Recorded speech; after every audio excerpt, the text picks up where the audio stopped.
Arrest చేయడం న్యాయం కనబడుతుంది. మాట్లాడుకుందాం ఒకసారి. అంతకుముందు నిన్న తాండూరులో జరిగిన ఘటనకు సంబంధించి చూస్తే నిజంగా నివ్వెరపోయే నిజాలు బయటకు వచ్చినాయి.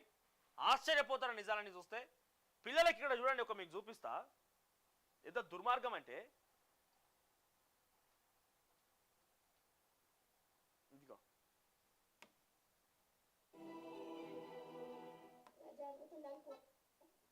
హాస్పిటల్ ఇక్కడ చూడండి.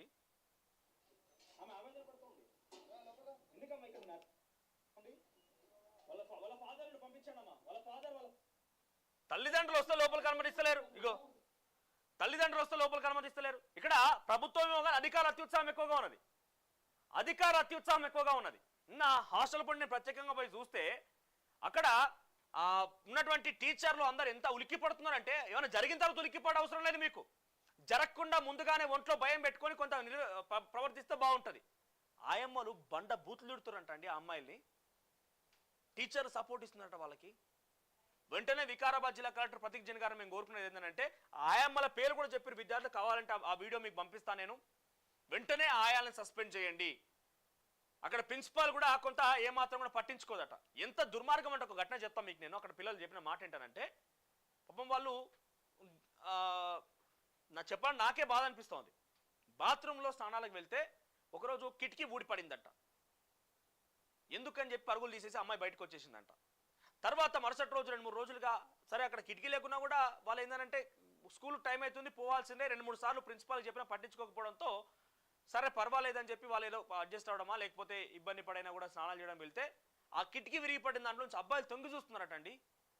అమ్మాయిలు చెప్తున్నమాట అదంతా. ఆ పిల్లలు చెప్తున్నారు ఎంత ఇబ్బంది పడి ఉంటారు. ఇంతకు మించి దుర్మార్గం ఏమైనా ఉంటుందా? నాకు అర్థం కాదు. ఇంతకు మించిన దుర్మార్గం ఉంటుందా? బయటికి వచ్చి ఎవరో సందర్శించడం అని చెప్పి కొంతమంది కాంగ్రెస్ పార్టీ లీడర్స్ పోయారు. కానీ మా పిల్లల సమస్యలు తెలుసుకోమనండి మీరు ఫస్ట్. ఇక్కడ మిమ్మల్ని క్వశ్చన్ చేయడం మా ఉద్దేశం ఏంటంటే, వాళ్ళ సమస్యలు తెలుసుకొని సమస్యల పరిష్కార మార్గం చూపించండి. ఏం లేదు అని కొట్టిపారేయకండి. ఊరికనే అక్కడ ఏం జరగట్లేదు, రాద్ధాంతం చేస్తున్నారు, వాళ్ళు చేస్తున్నారు. ఇక్కడ రాద్ధాంతం చేయాలన్న ఉద్దేశం ఎవరికి కూడా ఉండదు. అమ్మాయిలని బయటపడాలన్న ఉద్దేశం ఎవరికి కూడా ఉండదు. అమ్మాయిలు బహిరంగంగా బయటకు ధైర్యంగా చెప్తున్నారు వాళ్ళే, ఇట్లా జరుగుతుంది సార్, ఆయాలు మమ్మల్ని తిడతారు, మమ్మల్ని కొడతారు, వాళ్ళు మా మీద వాళ్ళు బాత్రూమ్ కడిగిస్తున్నారు, పిల్లలతో బాత్రూమ్ కడిగిస్తున్నారంట. పిల్లలతో ఆ పరిసర ప్రాంతాల అంటే ఆ గ్రౌండ్ లో గడ్డి బీకిస్తారట వీళ్ళు ఆదివారం వస్తే. ఇక్కడ చూడండి, ఇక్కడ ఏం తప్పు జరగకపోతే ఆ తండ్రిని ఆ పేరెంట్ పంపించవచ్చు లోపలికి. ఆ పేరెంట్ ఇక్కడ 10ల సంఖ్యలో పోలీసులు ఎందుకు వచ్చారు? ఇడికి పోలీసులు ఎందుకు వచ్చారు? ఇక్కడ అంత బానే ఉంటే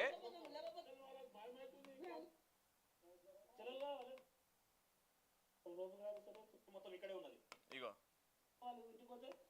ఇక్కడ కనపడుతున్న ఈ ప్రైవేట్ వాహనం కారులో మీరు చూడండి ఒకసారి. ఇక్కడ వీళ్ళు తీసుకెళ్తుంది సెలైన్ బాటిల్ పెట్టడానికి స్టాండ్స్ ఉంటాయి కదా. ఏకంగా హాస్టల్నే హాస్పిటల్గా మార్చేసిరు.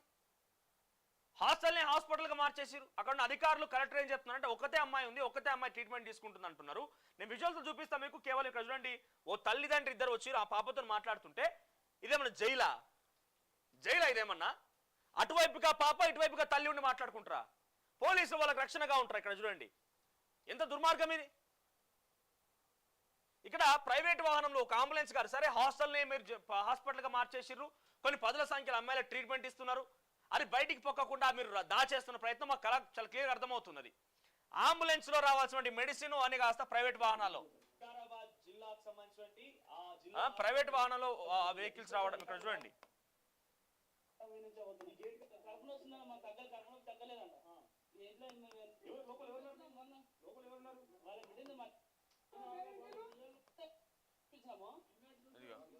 అడ్డుకోవడం విద్యార్థి తల్లిదండ్రులు పోతే ఇక్కడ వాళ్ళ బ్లడ్ శాంపిల్స్ కోసం కలెక్ట్ చేసినటువంటి ఇక్కడ చూడండి దొంగచాటుగా చూడండి. ఇక్కడ చిన్న పిల్లలు అట్లా తీసుకొస్తుంటే ఈ తీసుకొచ్చేటువంటి గ్యాప్ లో విజువల్స్ కవర్ అవుతున్నాయి, లేకపోతే ఇక్కడ చూసే వాళ్ళు చూస్తున్నారని చెప్పి అటు వాళ్ళు అంటే డాక్టర్ అంటే కంపేస్తున్నారు.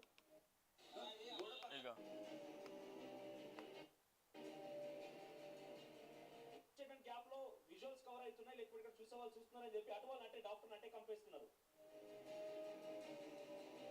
ఆయన ఎవరు తెలియదు. ఆయన మెడికల్ ఆఫీసర్ అయితే కాదు, ఒక డాక్టరా కాదు, పోనీ నర్సా కాదు, ఎవరు కాదు. ఆయన గోడ మీదకెళ్ళి బ్లడ్ శాంపిల్స్, ఈ బ్లడ్ శాంపిల్స్ నేను కలర్ చూశాను అక్కడ. బ్లడ్ శాంపిల్స్ ఇవి ప్రధాన ద్వారం నుంచి తీసుకురాకుండా, మెయిన్ గేట్ నుంచి తీసుకురాకుండా గోడ వెనకాల నుంచి అటు నుంచి ఓడిస్తున్న అర్థమైతే లేదు. పిల్లల బ్లడ్ శాంపిల్స్ ఇంత దొంగచాటుగా తీసుకుపోవాల్సిన అవసరం ఏమొచ్చింది? ఇంత దొంగచాటుగా బ్లడ్ శాంపిల్స్ తీసుకుపోవాల్సిన అవసరం ఏమొచ్చింది? ఆయన ఎవరు అసలు? ఆ బ్లడ్ శాంపిల్స్తో మీరు ఏం చేయాలనుకుంటున్నారు? ఇంకా ఎంతమంది అనారోగ్య పాలయ్యారు? మిమ్మల్ని మేము కోరేది అక్కడ తప్పు జరగదంటే ప్రతి ఇంట్లో కూడా కొన్ని సందర్భాల్లో కొన్ని ఆహారం తినే టైంలో ఇన్ఫెక్షన్ జరగవచ్చు, లేకపోతే మనం కొన్ని సందర్భాలు చూస్తూనే ఉన్నాం. కానీ దాన్ని ఎట్లా ట్రీట్ చేస్తున్నాం అనేది కావాలి కదా ఫస్ట్. అది ఇంకోసారి రాకుండా ఎట్లా ట్రీట్ చేస్తున్నాం అనేది కావాలి కదా. దొంగచాటుగా ఈ బ్లడ్ శాంపిల్స్ ని ఆయన ఎవరు అసలు?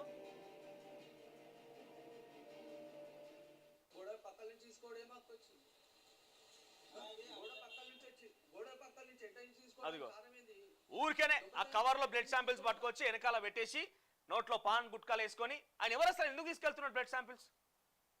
ఒక అథెంటిక్ ఆఫీసర్, ఒక డాక్టర్ ఎవరెవరు ఉండాలి కదా వెంట, ఆయన ఎవరు అసలు తీసుకుపోవడానికి? ఆ బ్లడ్ శాంపిల్స్ 150-200 బ్లడ్ శాంపిల్స్ తీసుకొని పోతున్నారండి.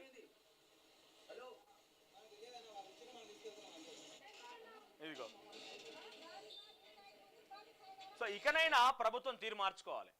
వాళ్ళు పోయి వీళ్ళు వచ్చిన మేము కాదు, మేము కూడా అట్లా ప్రవర్తిస్తామంటే మిమ్మల్ని మీకు అవకాశం ఇచ్చింది మీ మీద ప్రేమ కొద్ది కాదు, వాళ్ళ నుంచి మీరు మార్పు చూపిస్తారని మాట ఇచ్చారు కాబట్టి ఆ మాట నమ్మిర్రు. సో ఇక మేము ఇక్కడ సూచిస్తున్నాం, మిమ్మల్ని క్వశ్చన్ చేస్తున్నామని మిమ్మల్ని ఏదో ప్రభుత్వాన్ని కడిగి పారేస్తున్నామనో మీరు తప్పుగా భావించొద్దు. మీరు భావించే మీద ఒరిగేది ఏం లేదు. మిమ్మల్ని సూచిస్తున్నాం ఏమని, ఇకనైనా పద్ధతి మార్చుకోండి. క్షేత్రస్థాయినటువంటి ఆ డిపార్ట్మెంట్ల వారీగా వాళ్ళని పటిష్టపరచండి. మీ మీద ఏ స్థాయిలో అయితే మీరు ప్రజాపాలన చెప్పుకొస్తున్నారో ప్రజాపాలనని కొంతమంది అడ్డుకునే ప్రయత్నం కూడా చేస్తారో మీరు అనుమానపడుతున్నారు. నిజంగానే ఇక్కడ నిన్న పోయినటువంటి కాంగ్రెస్ పార్టీ నాయకులు ఎవరైతే పోయారో బండ్రు శోభారాణి కానివ్వండి, లేకపోతే కల్వ సుజాత గారు కానివ్వండి, అక్కడ వెళ్ళిన తర్వాత వాళ్ళ మీడియా స్టేట్మెంట్, వాళ్ళ వాయిస్ ని విన్నాను ఒక దగ్గర. ఆర్ఎస్ ప్రవీణ్ కుమార్ మీద ఆరోపణ గుప్పిస్తున్నారు మీరు. ఎస్, నిజంగా ఆర్ఎస్ ప్రవీణ్ కుమార్ హస్తమై ఉంటే ప్రభుత్వం మీది కదా, మీరు ప్రతిపక్షం లేరు కదా, ఒకసారి మీరు విచారణకు ఆదేశించండి. మీ ప్రభుత్వానికి చెప్పి విచారణకు ఆదేశించమనండి. ముఖ్యమంత్రి రేవంత్ రెడ్డికి చెప్పి విచారణకు ఆదేశించమనండి. ఏం జరుగుతోంది? యాదాద్రి భువనగిరి గురుకుల పాఠశాల జరిగిన ఇద్దరు విద్యార్థుల ఆత్మహత్య నుంచి మొదలుకుంటే మాగునూరు, వాంకిడి, తర్వాత మంతని, ఈరోజు తాండూరు, నిన్న జగిత్యాల, ప్రతి చోట అమ్మాయిలకే ఎందుకు ఇది జరుగుతోంది? ప్రతి చోట అమ్మాయిలు ఎందుకు ఇబ్బంది పడుతున్నారు? ఇక్కడ గిరిజన బాలికల వసతి గృహం, మంతనిలో కస్తూరిబా గాంధీ, జగిత్యాల్లో కస్తూరిబా గాంధీ, అన్ని చోట అమ్మాయిలే కదా, ఎందుకు ఇబ్బంది పడుతుంది? మీకు నిజంగా అనుమానం ఉంటే మీరు విచారణకు ఆదేశించండి. కేవలం మాటలు చెప్తే సరిపోదు కదా. ఒకరి మీద నెట్టేసి ఊరుకుంటే ఇక్కడ పిల్లల ప్రాణాలు తిరిగి రావు కదా. పోయిన ప్రాణాలు ఏమైనా పోతే కనుక అనారోగ్య బారిన పడ్డవారు ఒక్కసారి లేచి కూర్చోరు కదా మీరు చేసిన ఆరోపణకి. నిజంగా తప్పు ఉంటే ఎక్కడ జరగకుండా చూసుకోండి. దాని మీద కొంత చిత్తశుద్ధి వహించండి, కాన్సన్ట్రేట్ చేయండి. ఆర్ఎస్ ప్రవీణ్ కుమార్ మీద నిజంగానే ఆరోపణ ఉంటే ఆర్ఎస్ ప్రవీణ్ కుమార్ విచారణకు ఆదేశించండి. ఆయన ఏం చేస్తున్నాడో తెలుసుకోండి. అంతేగాని ఒకరి మీద నెట్టేసి ఊరికనే మేము చేతులు దుడుకుంటామంటే ఇక్కడ పోయిన ప్రాణాలు ఏమైనా కనుక ఉంటే తిరిగి రావు. విద్యార్థులు అనారోగ్య బారిన పడ్డారు కాబట్టి వాళ్ళ ఆరోగ్యం కూడా కుదుట పడది. ఇకనైనా మేల్కొని మీరు చిత్తశుద్ధి వహించి వాళ్ళ సమస్యలను తెలుసుకొని పరిష్కార మార్గం చూపించకపోతే మీరు పెట్టుకుంటున్నది సామాన్య మధ్యతరగతి బీద బడుగు బలహీన వర్గాలకు సంబంధించిన ఆ పిల్లలతోని ఒకటి కాదు రెండు కాదు వరుసగా జరుగుతున్నాయి. మీకు నిజంగా అనుమానం ఉంటే అది ఇన్స్పెక్షన్ చేయండి, ఇన్వెస్టిగేషన్ చేయండి. లేదు కాదు కూడదు ఇట్లా అన్నప్పుడల్లా మేము ఒక ఆరోపణ చేస్తాం, ఆరోపణ తప్పి చేతులు దులుపుకొని ఊకుంటాం అంటే అది కుదరదు. దయచేసి ఆ పిల్లల యొక్క ప్రాణాలను కాపాడే ప్రయత్నం చేయండి. అట్ ది సేమ్ టైం ఇక్కడ వాళ్ళు చాలా క్లియర్గా చెప్తున్నారు. నాకున్న గుర్తు మేరకు నేను కొన్ని పేర్లు చెప్తా. అమ్మాయిలు చెప్పిన పేర్లు తారా సింగ్ అంటే ఎవరో, తారాబాయ్ అంట, తర్వాత సరిత అంట, వెంకటేశ్వర్లు ఆంటీ అంటే ఎవరో. సో వీళ్ళు వాళ్ళని బూతులు తిట్టి వాళ్ళతో బాత్రూమ్లు కడిగిస్తున్నారట. ఆ పిల్లలు స్వయంగా చెప్పారు, మాకు ఆ వీడియోస్ కూడా ఉన్నాయి. ఆ అమ్మాయిలతోని బండ బూతులు గలీజ్ మాట్లాడి బాత్రూమ్ కడిగిస్తున్నారంట, బాసాలను తోమిస్తున్నారంట, ఆ గడ్డి తీపిస్తారంట, పిచ్చిగా మాట్లాడతారంట, ప్రవర్తిస్తారట. సో వెంటనే వాళ్ళని ఆ విధుల్లోని సస్పెండ్ చేయండి. ఇకరైనా కలెక్టర్ గారు మేల్కొనకుండా ఇంకా ఒకే మాట ఒక్కతే అమ్మాయి ఉందని మాట్లాడుకొని బంద్ చేసి ఆ విద్యార్థులు ఇకరన్నా వికారాబాద్ జిల్లా ఆసుపత్రి తరలించండి, లేకుంటే ప్రైవేట్ ఆసుపత్రి తరలించండి. 2-3 రోజులుగా వాళ్ళు నడిచేటువంటి సిచ్యువేషన్ చూస్తే విజువల్స్ లో తేజో ఫస్ట్ విజువల్ ఉందా అమ్మాయిలని హాస్టల్లో నీళ్ళపై పడుకోబెట్టిన విజువల్స్ ఉన్నాయి.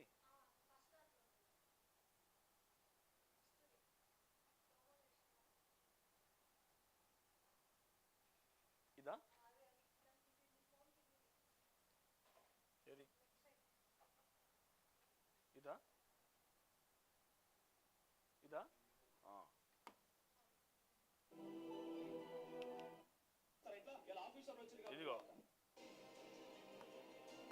ఆ పిల్లల్ని నేలపై పడుకోబెట్టి చాపలేసి అక్కడే సెలైన్లు వేస్తున్నారండి.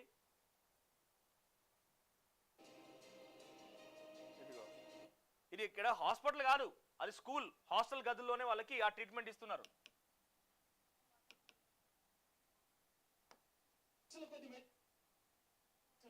బయట ప్రైవేట్ ఆటోల్లో మెడిసిన్ వస్తుంది.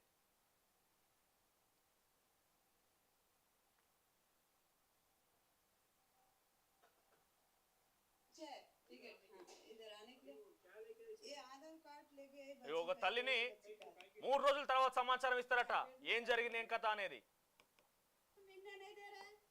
ఇగో తాళాలు వేసుకొని పోలీసుల లోపల.